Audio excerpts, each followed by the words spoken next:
Hello students, आज की class में हम बात करेंगे कि कौन कौन से फैक्टर हैं जो नॉर्मल कंबशन को इफेक्ट करते हैं। अभी तक हमने इस यूनिट में जो कुछ भी देखा है उसमें हमने ये बात करी कि स्पार्क इग्निशन इंजन में कौन कौन से फैक्टर हैं जिससे कि कंबशन इफेक्ट कंबशन अब नॉर्मल कंबशन इफेक्ट करता है। ओके, जैसे कि हमने बात करी कि डिटोनेशन एंड नॉकिंग क्या होती है। डिटोनेशन नॉकिंग के बारे में हमने कंप्लीट थ्योरी पढ़ी, उसमें हमने ये देखा कि ऑटो इग्निशन टेम्परेचर क्या होता है। हमने ये देखा कि प्री इग्निशन का मतलब क्या होता है। अब ये इस यूनिट का एक लास्ट टॉपिक है। इस टॉपिक में हम ये देखेंगे कि कौन कौन से फैक्टर हैं जिसकी वजह से हमारे स्पार्क इग्निशन इंजन में एक नॉर्मल कंबशन होगा। देखिए, हमने यहाँ पर दो बातें करी कि पहला, कंबशन दो तरह के होते हैं। वो दो तरह के कंबशन कौन कौन से होते हैं? Normal combustion and abnormal combustion. दो कंबशन हमने देखे हैं, normal combustion and abnormal combustion. Okay, abnormal combustion. Normal combustion क्या होता है? ऐसा कंबशन जिसमें कि डिटोनेशन एंड नॉकिंग की प्रॉब्लम ना हो। ओके, डिटोनेशन एंड नॉकिंग के बारे में मैं आपको ऑलरेडी समझा चुका हूं कि अगर चार्ज प्री इग्नाइट हो रहा है बिफोर स्पार्क, और स्पार्क फ्लेम के पहुंचने से पहले ही आपका अगर मिक्सचर इग्नाइट हो रहा है, तो इससे दो प्रेशर वेव्स जनरेट हो रही हैं। ये दो प्रेशर वेव्स आपस में कोलाइड हो रही हैं, जिससे कि हाई प्रेशर वेव्स जनरेट हो रही हैं, जो कि spark plug, combustion chamber wall और इनलेट और आउटलेट वॉल को हिट कर रही है।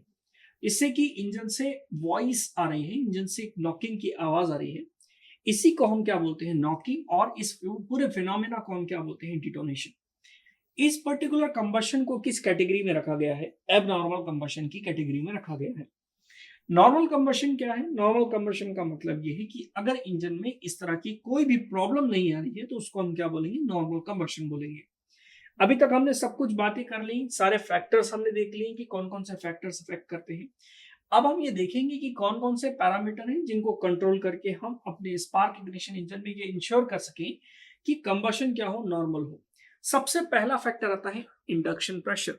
ओके, फाइनली सबसे पहला फैक्टर आता है इंडक्शन प्रेशर। ओके, इस तरह के क्वेश्चंस आपके एग्जाम में पूछे जा सकते हैं। इंडक्शन प्रेशर का मतलब क्या है? इंडक्शन प्रेशर का मतलब ये है कि वो प्रेशर जिस प्रेशर पे आपका चार्ज कंबशन चैम्बर के अंदर एंटर हो रहा है, उसको हम क्या बोल रहे हैं? इंडक्शन प्रेशर बोल रहे हैं। हमने डिटोनेशन में डिफरेंट फैक्टर्स देखे हैं जो कि डिटोनेशन को अफेक्ट करते हैं, प्रभावित करते हैं। इंडक्शन प्रेशर क्या है? इंडक्शन प्रेशर का मतलब ये है कि जिस प्रेशर पर चार्ज कंबशन चैम्बर के अंदर आ रहा है, अगर हमने इंडक्शन प्रेशर को क्या कर दिया? घटा दिया। इंडक्शन प्रेशर को हमने घटा दिया। वो प्रेशर जिस प्रेशर पे मिक्सचर एंटर कर रहा है, जैसे कि अगर हम प्रैक्टिकल एग्जांपल कंसीडर करें, अगर आप बाइक ड्राइव कर रहे हैं, वो बाइक में जो कंबशन चेंबर के अंदर फ्यूल और एयर का मिक्सचर अंदर अंदर जा रहा है, वो फ्यूल और एयर का मिक्सचर अगर वो नॉर्मल प्रेशर पे कंबशन चेंबर के अंदर आ रहा है, उसका प्रेशर बहुत ज्यादा नहीं है, उससे क्या इफेक्ट होगा? Temperature of the mixture. अगर प्रेशर कम होगा तो टेम्परेचर भी क्या होगा? कम होगा। और अगर टेम्परेचर कम होगा तो इससे क्या इफेक्ट करेगा? जो कंबशन चैम्बर का जो के अंदर जो मिक्सचर है, वो प्री इग्नाइट नहीं हो पाएगा। ओके, कंडीशन ये हो कि मान के चलिए कि आपका कंबशन चैम्बर है। ओके, ये कंबशन चैम्बर है, ये आपका स्पार्क प्लग है, स्पार्क प्लग ये इनलेट और ये आउटलेट वाल्व है। ओके, यहां पर हमने क्या बनाया है? Piston. Okay, connecting rod and crank. इस कंबशन चैम्बर के अंदर ये जो मिक्सचर है, ये मिक्सचर कैसा है? फ्यूल जो है आपका क्या है? Petrol. Okay, petrol plus air का क्या है? मिक्सचर है। पेट्रोल प्लस एयर का मिक्सचर हम ये देख रहे हैं कि ये लो प्रेशर पे एंटर हुआ है। लो प्रेशर पे एंटर हुआ है, इसका मतलब ये है कि इसका प्रेशर कंपेरेटिवली हाई नहीं है, इसका टेम्परेचर इतना ज्यादा नहीं है जिससे कि ये पर्टिकुलर एक एरिया का जो चार्ज का जो आपका रीजन है, वो रीजन ऑटो इग्निशन को रीच कर पाए।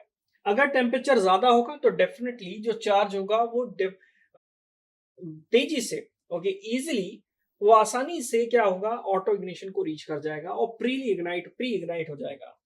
स्पार्क प्लग से जो फ्लेम जनरेट हो रही है ये आगे की तरफ जा रही है। अगर ये भी इग्नाइट हो गया तो यहां से भी एक फ्लेम जनरेट होगी और इस फिनोमिना को हम क्या बोलते हैं? डिटोनेशन बोलते हैं।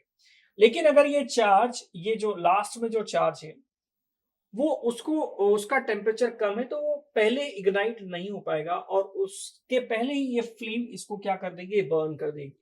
तो इससे क्या होगा, नॉर्मल कंबशन होगा। तो ये एक इंपॉर्टेंट फैक्टर है जो कि नॉर्मल कंबशन को क्या करता है, इफेक्ट करता है। ओके, हमें क्या करना है कि हाई प्रेशर पे अपने मिक्सचर को एंटर नहीं कराना है कंबशन चेंबर के अंदर।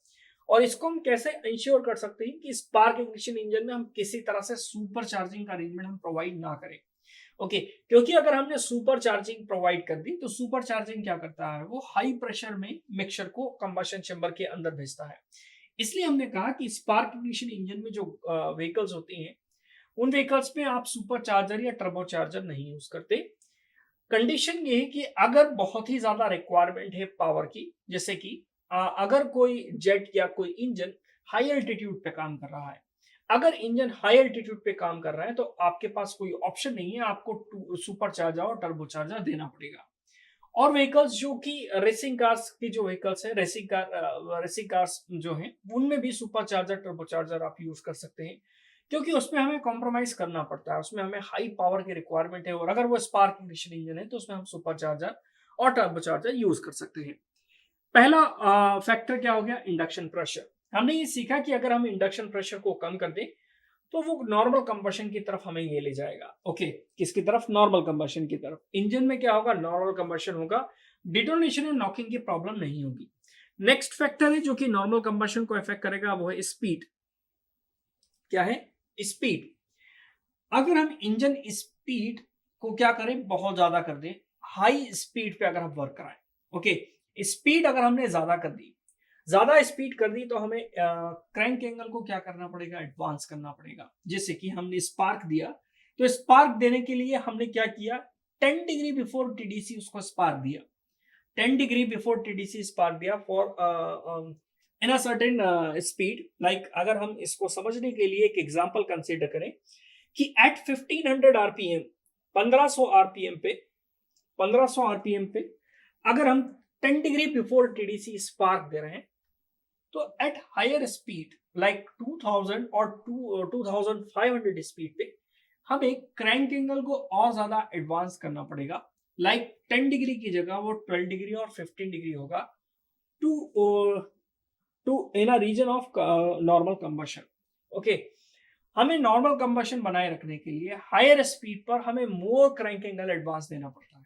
अगर हम ऐसा नहीं करेंगे तो डिटोनेशन एंड नॉकिंग की प्रॉब्लम होगी। ओके, हमें ज्यादा क्रैंक एंगल एडवांस देना पड़ेगा हाई स्पीड पे, तो हमारा जो कंबशन होगा वो क्या होगा, नॉर्मल कंबशन की रेंज में होगा।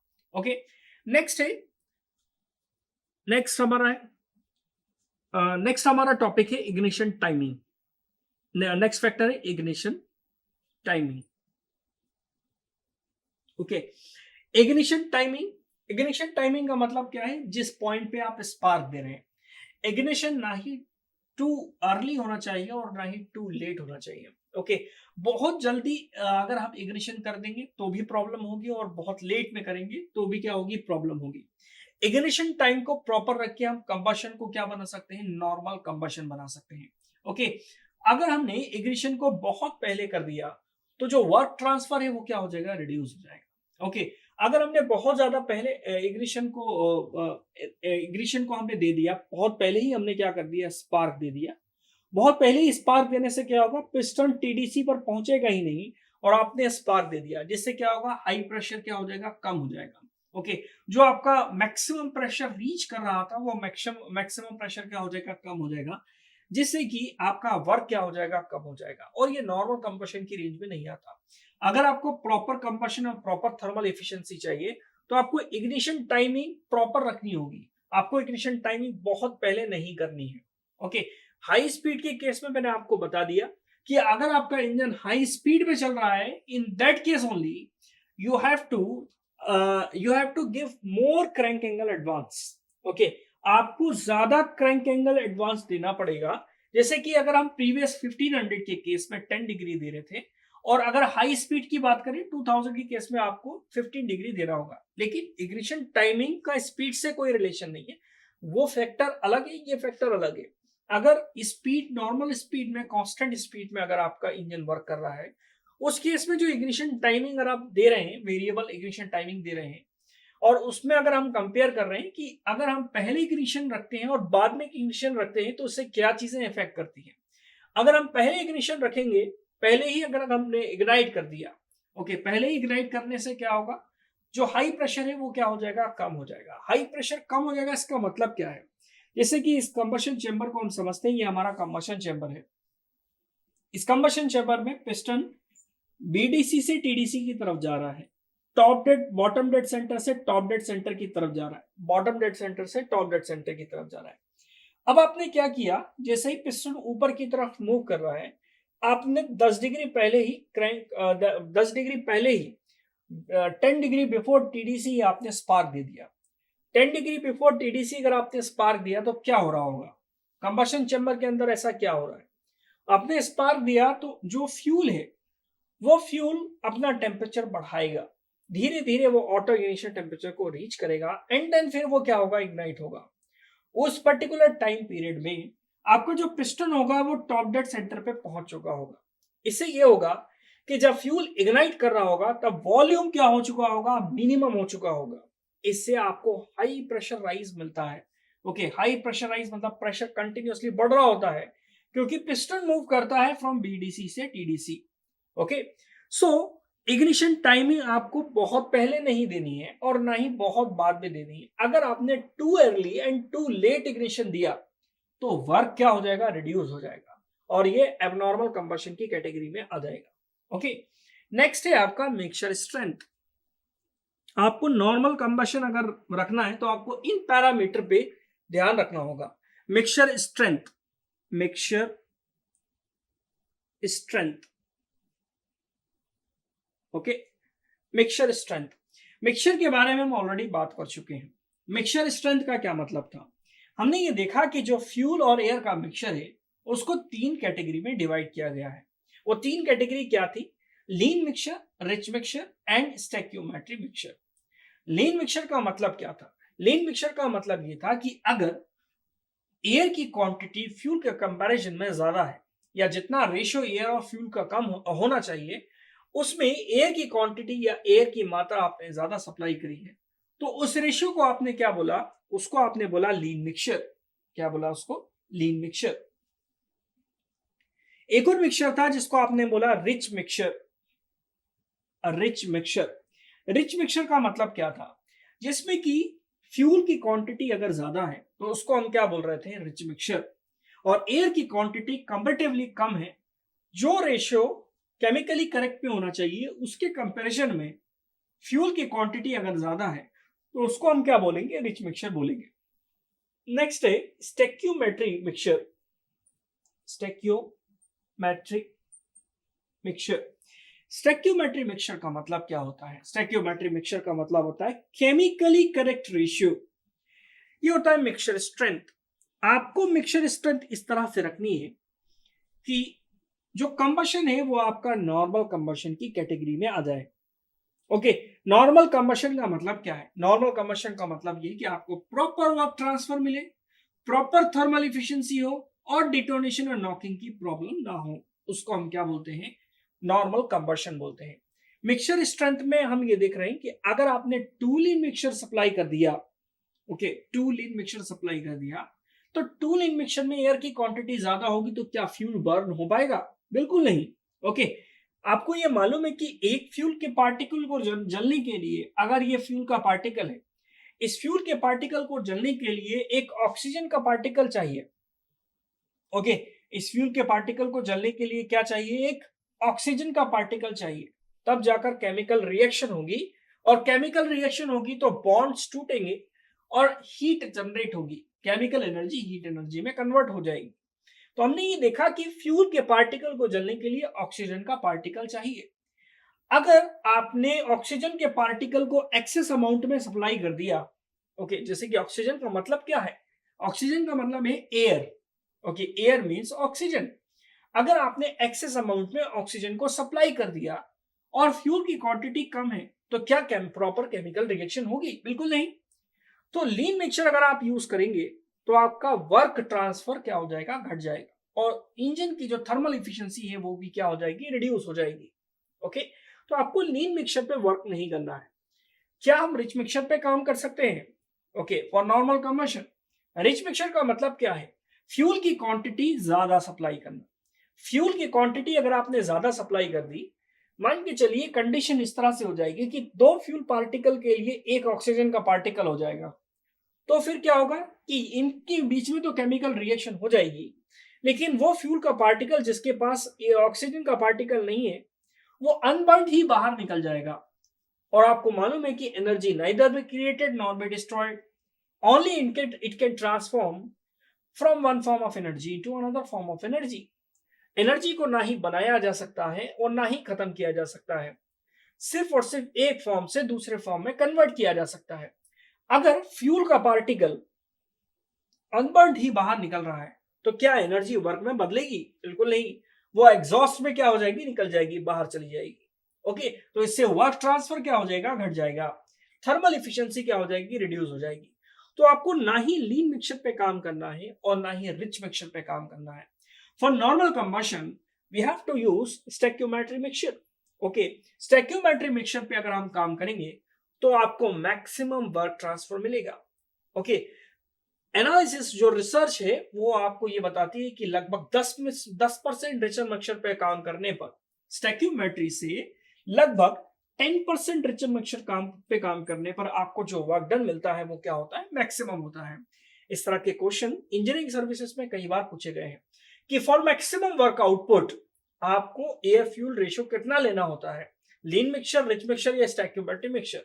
ओके, ऑप्शन होगा 10% रिचर देन स्टोइकियोमेट्रिक मिक्सचर।